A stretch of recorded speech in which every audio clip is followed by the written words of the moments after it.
आज हामीले यो सदनमा देखिरहेका छौँ र आज फेरि नेपालमा राजतन्त्रको अस्तित्वलाई स्थापित गर्ने हिसाबले देशमा अनावश्यक यो सम्भव नहुने र नेपालको निम्ति कुनै आवश्यक नभएको विषयलाई फेरि बहसको विषय बनाउने कोसिस भइरहेको छ।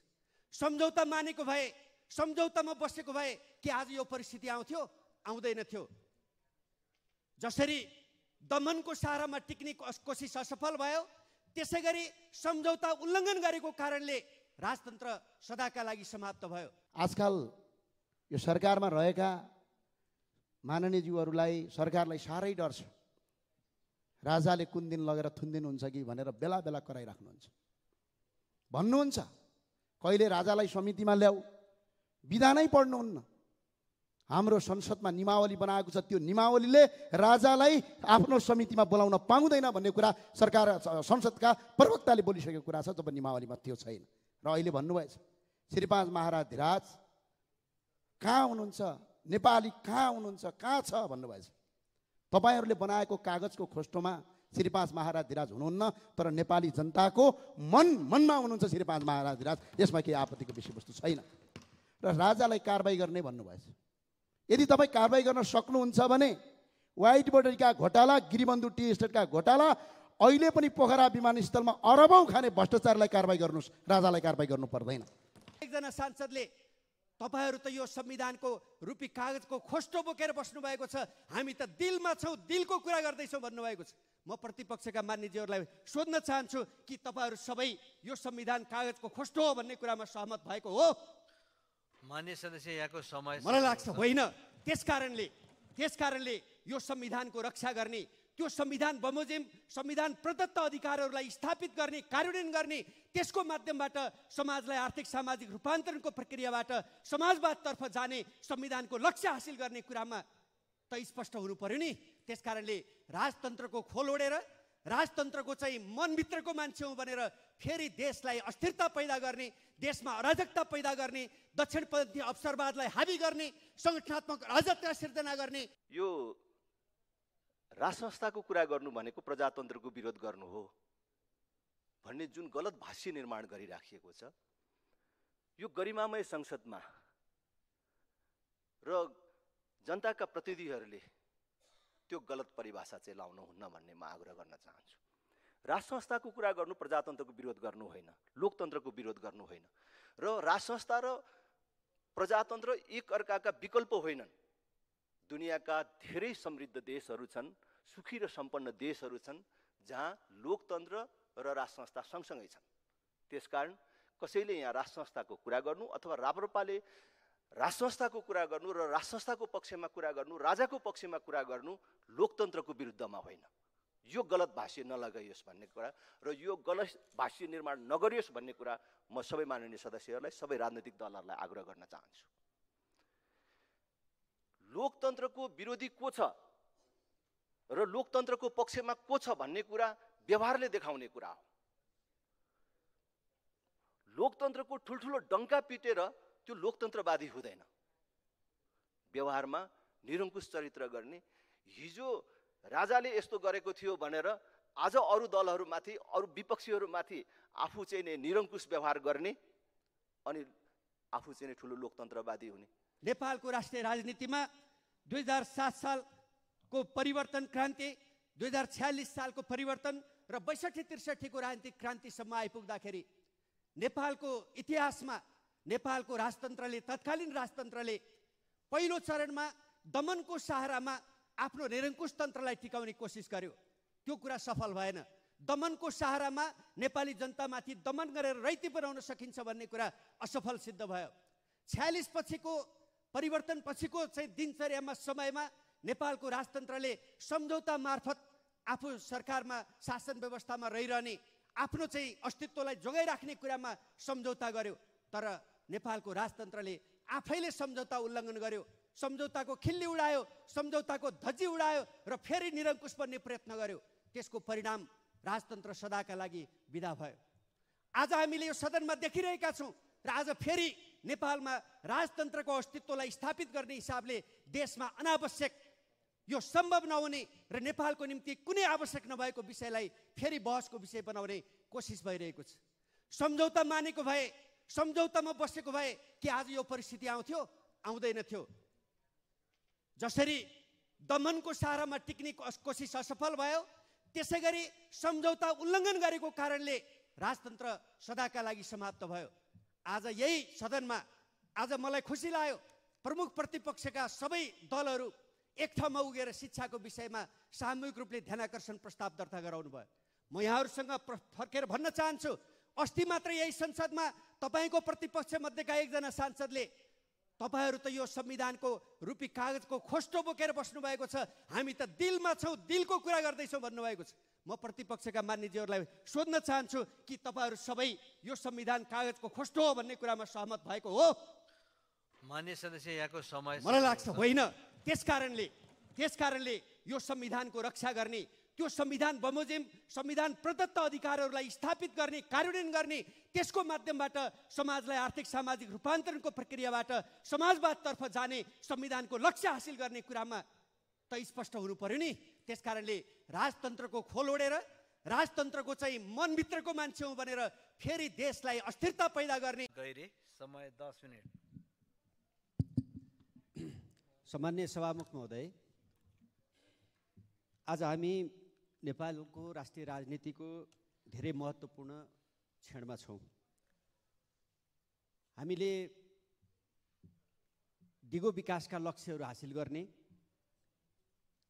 यो 80को दशकलाई नेपालको विकास र समृद्धिको दशक बनाउने, सामाजिक न्याय, सुशासन र समृद्धिका जनआकाङ्क्षाहरू पुरा गर्ने एउटा सबल र समृद्ध समाज निर्माण गर्ने अठोटका साथ छौँ र यो प्रतिनिधि सभाले त्यो भूमिका निर्वाह गर्नुपर्नेछ। तदनुरूपका नीति, कानुन, तदनुरूपको व्यवस्था, बजेट र त्यसको कार्यान्वयनको सुनिश्चितता मार्फत हामी आर्थिक सामाजिक रूपान्तरणको एउटा महत्त्वपूर्ण चरणमा छौँ। दलाल पुँजीलाई विस्थापित गर्दै राष्ट्रिय पुँजीको विकासका माध्यमबाट समाजवादको आधार तयार गर्ने, तदनुरूपको शिक्षा, स्वास्थ्य, रोजगारीको सिर्जना, उद्योग, कल कारखानाको स्थापनाको बाटोबाट समाजवादको आधार तयार गर्ने युगीन दायित्व पुरा गर्नुपर्ने अपरिहार्य आवश्यकता हाम्रो अगाडि छ। यसै बिचमा आजसम्म पनि 2028 सालमा बनेको शिक्षा ऐनबाट आजको शिक्षा प्रणालीको नेतृत्व हुने विडम्बनापूर्ण परिस्थितिको बिचमा आज फेरि हामी छौँ। यो हाम्रो एउटा व्यवस्थापूर्ण विडम्बनापूर्ण परिस्थिति हो। शिक्षक साथीहरूले सडकमा पञ्चायती शिक्षा ऐन खारेज गरियोस् भनेर गर्नुभएको ध्यानाकर्षण हामी सबै राजनीतिक दलहरूका निम्ति धेरै महत्त्वपूर्ण सन्देश हो भन्ने ठान्दछु। त्यो उचाइबाट हामीले सोच्नुपर्ने आवश्यकता पनि छ।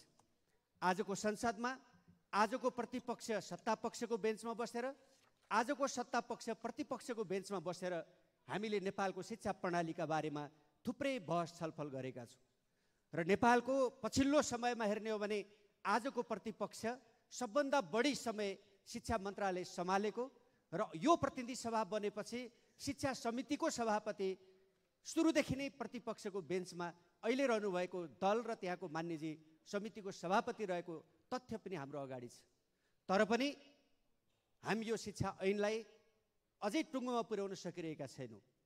अहिले सत्तापक्षले प्रतिपक्षमा भएको सभापतिलाई, प्रतिपक्षले सत्तापक्षलाई आरोपित गरेर हामी छुट पाउने ठाउँमा छौँ भन्ने मलाई लाग्दैन। सडकमा सुरक्षाकर्मी र शिक्षकहरूको बिचमा द्वन्द्व गरेर, झडप गराएर, घाइते हुने परिस्थितिको निर्माण गरेर, सिर्जना गरेर पनि हामीले छुट पाउने परिस्थिति छैन। यो अहिले प्रतिपक्षको बेन्चबाट सत्तापक्षतर्फ औला ठड्याउन सकिएला, तर समग्र मूल्याङ्कन गर्ने हो भने त्यो कुराले पनि उन्मुक्ति पाउने परिस्थिति छ भन्ने मलाई लाग्दैन। त्यसकारणले समितिमा विचाराधीन रहेको शिक्षा ऐनलाई पारित गर्ने जुन द्रुत गतिमा अहिले काम भइरहेको छ, वर्तमान सभापति र उपसमितिका मान्यजीहरूले जुन मेहनत गर्नुभएको छ, त्यसमा हामी सबैले सहयोग गरेर त्यो कामलाई छिट्टो टुङ्ग्याउने कुरामा हामी सबैको सामूहिक प्रतिबद्धताको खाँचो छ भन्ने म ठान्दछु। अर्को 12 कक्षाको परीक्षा सरिसकेको, 21 गते तय भएको, विद्यालयको भर्ना सुचारू हुन नसकेको, पठन पाठन बन्द भएको यो परिस्थितिलाई अन्त्य गर्नको लागि शिक्षक साथीहरूले आन्दोलन मार्फत उठाउनुभएका जायज मागहरूलाई सरकार मार्फत पुरा गरेर नियमित पठन पाठनको परिस्थिति बनाउन, एसईको परीक्षा कागपी जाँच हुने र नियमित परीक्षाको रिजल्ट प्रकाशित हुने परिस्थिति निर्माण गराउनेतर्फ हामी सबैको सकारात्मक सहयोग आजको आवश्यकता हो भन्ने म ठान्दछु।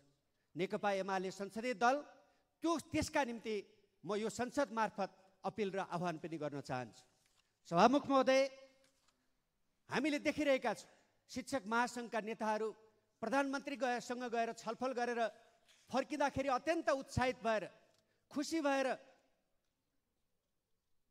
बाहिर निस्केको समाचार हामीले पढिरहेका छौँ। तर जब बाहिर आउनुहुन्छ अनुहार फेरि अरहरो हुन्छ, नमिठो हुन्छ। सत्तारूढ दलका नेताहरूसहित मन्त्रीसहित बैठक भएर त्यहाँबाट आन्दोलनकारी शिक्षक साथीहरू अत्यन्त खुसी भएर फर्केको समाचार लेखिन्छन्। तर जब बाहिर आउनुहुन्छ फेरि समस्या जहाँको त्यही हुन्छ। सभामुखसहित सबै दलका प्रमुख सचेतकहरूसहित मिटिङ भएर शिक्षा ऐन यो अधिवेशनबाट पास गर्ने प्रतिबद्धता जारी भएको समाचार आउँछ। जब उहाँहरू बाहिर निस्किनुहुन्छ फेरि अनुहार अमिलो हुन्छ। यो किन भइराखेको छ? आज स्वयं संसदीय समितिको सभापति रहनुभएको दलको नेताहरू सडकमा पुग्दाखेरि सडकबाट शिक्षक साथीहरूले तपाईहरू यहाँ होइन संसदभित्र बसेर हाम्रो समस्या समाधान गर्न पहल गरिदिनुहोस् भनेर फर्काइदिने परिस्थिति निर्माण हुँदाखेरिसम्म पनि हामीमा त्यो सोच र त्यो उचाइबाट हेर्ने दृष्टिकोण किन बन्न सकिरहेको छैन? म सभामुखज्यू मार्फत सबैको ध्यान आकर्षण गर्न चाहन्छु। यो विषय शिक्षा जस्तो संवेदनशील विषय जसलाई हामीले संविधानत प्राथमिक तहको आधारभूत तहको शिक्षा अनिवार्य र निशुल्क, माध्यमिक तहसम्मको शिक्षा निशुल्क, उच्च शिक्षा र समग्र शिक्षा चाहिँ जीवनोपयोगी, सिपमूलक, व्यावहारिक होस्, राष्ट्रिय आवश्यकता पुरा गर्न सक्ने होस्, अन्तर्राष्ट्रिय बजारको प्रतिस्पर्धी बनोस् र नेपालको विकास र समृद्धिका निम्ति आवश्यक जनशक्ति हामी आफै बनाउन सक्छौँ र विदेशी विद्यार्थीहरूलाई समेत नेपालमा आकर्षित गर्न सक्ने क्षमताको एउटा परिस्थिति निर्माण गर्न सक्नुपर्दछ भन्ने विषय यो हामी सबैको साझा विषय हो।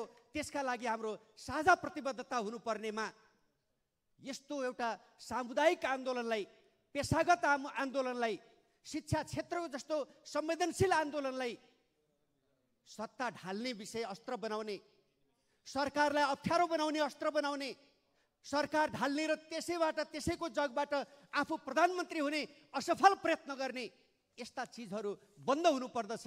यदि त्यसो भयो भने मात्रै आज प्रतिपक्षका मान्यजीहरूले सामूहिक रूपले पेश गरेको त्यो सार्वजनिक महत्त्वको प्रस्तावको छलफलको पनि औचित्य हुनेछ र त्यो सान्दर्भिक हुनेछ र त्यसले महत्त्वपूर्ण अर्थ राख्नेछ। होइन भने बहस एउटा गर्ने, छलफल एउटा गर्ने, मिटिङमा एउटा कुरा गर्ने, सडकमा गएर अर्को कुरा गर्ने बानी जबसम्म रहन्छ तबसम्म नेपालको शिक्षा क्षेत्रको विकास हामीले खोजे जस्तो हुन सक्दैन।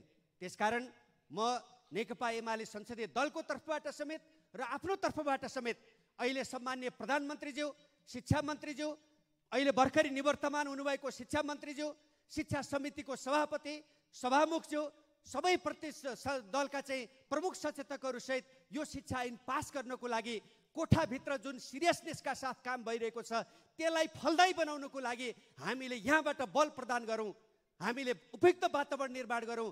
त्यसो भयो भने यो आन्दोलनप्रति सच्चा न्याय हुनेछ र आम विद्यार्थीहरूप्रति न्याय हुनेछ र शिक्षा क्षेत्रले अब फड्को मार्छ भन्ने कुराको सन्देश जानेछ भन्नेतर्फ प्रमुख प्रतिपक्षीय बेन्चका मान्यजीहरूको पनि ध्यान जाओस् भन्ने कुरा म आग्रह गर्न चाहन्छु। सभामुख महोदय, कि आजको हाम्रो अर्थतन्त्र, आजको हाम्रो यो व्यवस्थाले आज हामीले एकैचोटि सबै शिक्षकहरूका माग एकैचोटि पुरा गर्न सक्ने स्थिति छैन। यो स्वयं शिक्षक महासङ्घको नेताहरूलाई पनि थाहा छ, उहाँहरूले पनि बोध गर्नुभएको छ। तर आज न्यूनतम शिक्षकहरूमाथि भएका विभेदहरू, अन्यायहरू, शिक्षा विद्यालयका कर्मचारीहरूले भोग्नु परेका समस्याहरू जस्ता न्यूनतम चिजहरूलाई पुरा गर्ने कुरामा सरकार कुनै कमी राख्ने परिस्थिति छ भन्ने मलाई लाग्दैन। त्यसमा पनि नेकपा एमाले र नेपाली कङ्ग्रेस जस्ता मुख्य दलहरू मिलेर बनेको सरकार यो विषयमा अत्यन्त संवेदनशील छ। यो पुरा गराउनको लागि सरकारको प्रतिबद्धता छ।